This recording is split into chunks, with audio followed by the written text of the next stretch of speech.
Hi, I'm Peter Walker of Peter Walker Piano Tuition. You're watching this week's Tuesday tip for better piano playing. And today's tip is for our intermediate players. So those of you who are around grade 3 to grade 5, that round about that mark.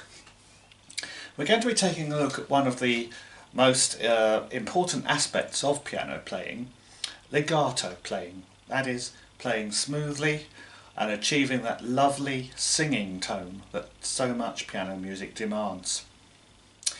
It's something we try to introduce and start teaching right away with beginner pupils. But even by the intermediate stage, many players are still struggling with it. It's not easy. You see, when you think about how the piano works, it's easy to see where the challenge lies. The piano is not by nature a singing instrument. It's more like a percussion instrument with the strings inside being hit by hammers. There's an impact to every note that you can actually hear physically, and then the note begins to die away. It dies away immediately. Have a listen to this. First of all, you hear almost like a thud as the hammer hits the string. And then by now, not many seconds later, the note has died away completely. And the higher up the keyboard it is, the shorter amount of time it takes to die away. So it is really quite difficult to make the illusion of legato or a singing tone. We have to kind of trick the ear into thinking we're hearing a continuous line of music. So how do we do that? Well, we have to judge very carefully when to release one note and lead into the next note. And we also have to carefully control the dynamic, that is the volume of the sound, to somehow imitate what happens in an instrument that can do this naturally, an instrument like a violin, a clarinet, or a human voice. It's a bit like Goldilocks. It mustn't be too much, too little, but it's just right. So when you're moving from one note to another,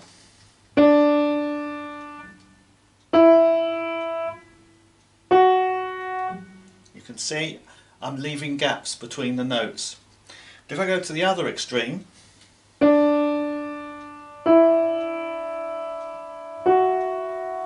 I'm not releasing the notes quick enough, so they're blurring into one another.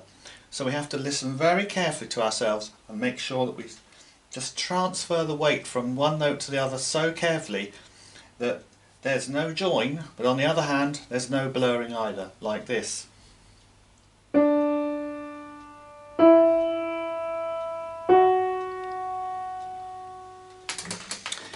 Well, here's the main tune from the second movement of Beethoven's famous piano sonata, the Pathetique, which needs to sound as song-like as possible.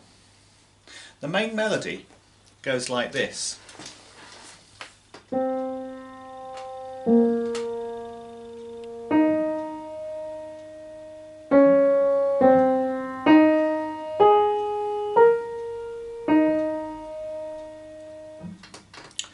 Now, this is something achievable with plenty of practice by beginner level pianists.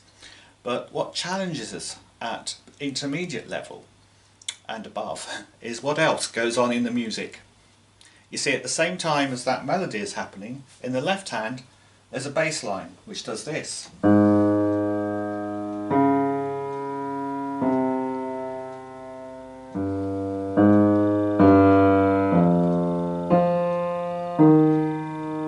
Once again, that bass line has to be smooth legato as well. But if that weren't enough, there is a separate strand of accompaniment which has to be managed by the fingers of the right hand that aren't engaged in playing the main melody. Here's where it begins to get really complicated. This is just the right hand part, and notice how I sometimes change fingers on the note to create the legato sound.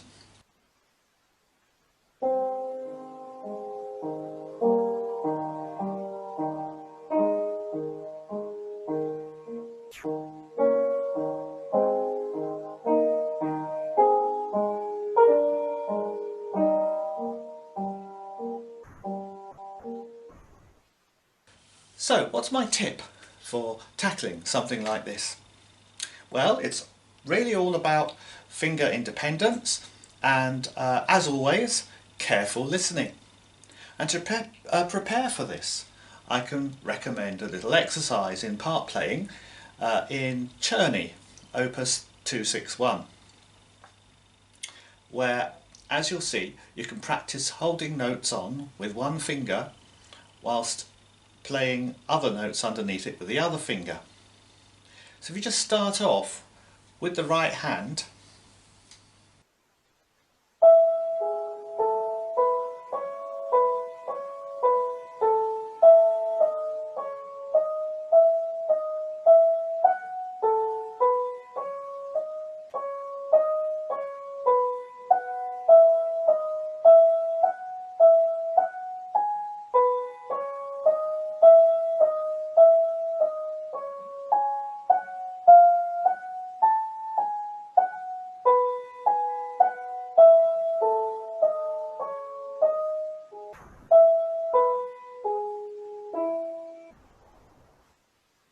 and then carefully add the left hand.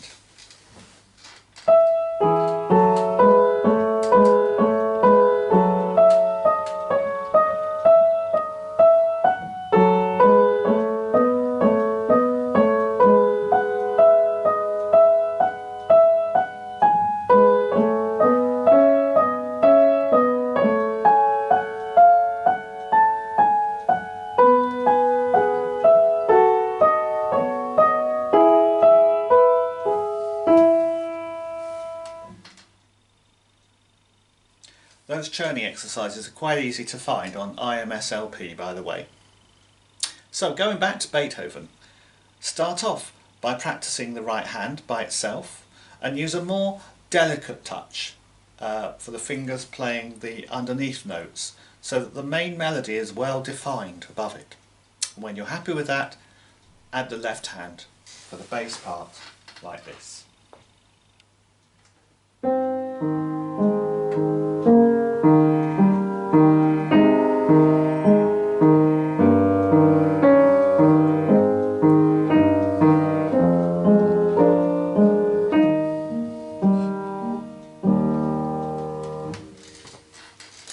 Well, there are lots of piano pieces which need this kind of approach, and once you've got the knack, it's a skill you can transfer to other pieces. Good luck with your practicing, and that's my Tuesday tip for today. Thanks for watching.